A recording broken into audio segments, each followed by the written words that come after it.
Белки – очаровательные создания, которых можно встретить почти в каждом городском парке. Эти пушистые зверьки всегда привлекают внимание и вызывают улыбку. Уже ранней весной они проявляют большую активность, в это время начинаются их брачные игры. Не все знают, насколько удивительны эти создания. Например, беличий хвост – это многофункциональный инструмент. Он служит балансиром при прыжках, рулем при перемещении по веткам, а также одеялом в холодное время года.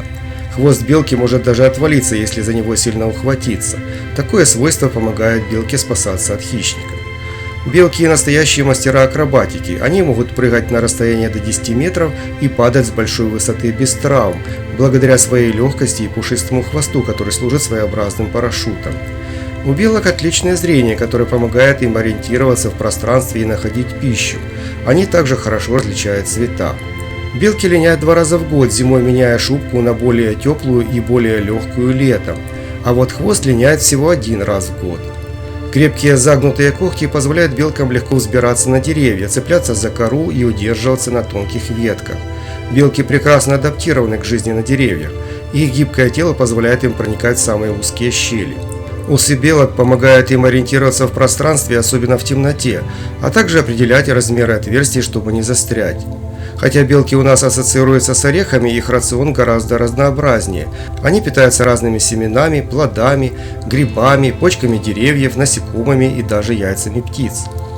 Белки известны своей запасливостью. Делая запасы на зиму, они прячут пищу в разных местах, однако часто забывают, где спрятали запасы, способствуя распространению деревьев. Таким образом, они играют важную роль в экосистеме. Орехи являются важным источником питательных веществ для белок. Они ловко разгрызают скорлупу своими мощными зубами, которые, кстати, растут всю жизнь. Поэтому им необходимо постоянно что-то грызть для того, чтобы их стачивать. Белки дневные животные. Они активны в светлое время суток, а ночью спят в своих гнездах, которые строят из веток, листьев и мха. Друг с другом белки общаются с помощью разнообразных звуков – щебетания, цоканья, шипения. Они также используют язык тела, движение хвоста, ушей и лап. Белки очень игривы и любопытны. Они любят резвиться на деревьях, исследуя окружающий мир. Также они весьма активно преследуют друг друга во время брачных игр или защищая свою территорию от конкурентов. Белки рьяно охраняют свою территорию. Ее размер зависит от количества пищи. У белок обычно бывает 2 периода размножения в год – весной и летом. Во время гона возле самки держатся несколько самцов, которые громко урчат, бьют лапами по веткам, бегают друг за другом. После спаривания с победителем самка строит большое выводковое гнездо, иногда пару гнезд. Самка приносит от 3 до 10 детенышей, которые появляются на свет слепыми и беспомощными. Мать заботится о бельчатах в течение нескольких месяцев, кормит их молоком и защищает от опасности. Она переносит их из одного гнезда в другое, чтобы защитить от хищников. Белки заботливые родители, они делают все, чтобы их потомство выжило. Белки чистоплотные, они много времени уделяют уходу за своей шубкой, регулярно вычесывая ее зубами и когтями.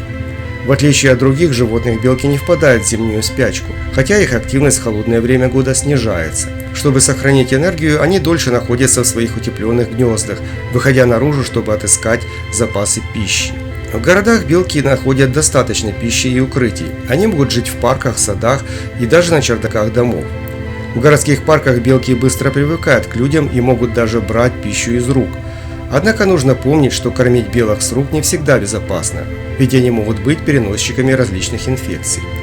И все же белки – изюминка городских парков. Они очень забавны, не перестают нас радовать и удивлять.